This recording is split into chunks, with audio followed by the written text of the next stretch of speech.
во името на Собранието на Република Северна Македонија и на моје лично име на обележување на 60 години од катастрофалниот земјотрес што го погоди Скопје на 26 јули 1963 година. Врекајќи се низ историјата на градот Скопје, тоа секако не бил првиот земјотрес. За жал, веројатноста дека нема да биде ниту последниот кој што го погодува овој убав град постои во иднината.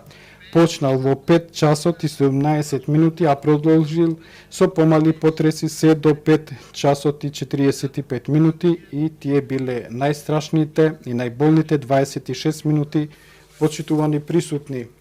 Затоа е важно да се одбележи денот, за да не се заборави да биде водилка низ нашето созревање како држава, колку и да сме мали.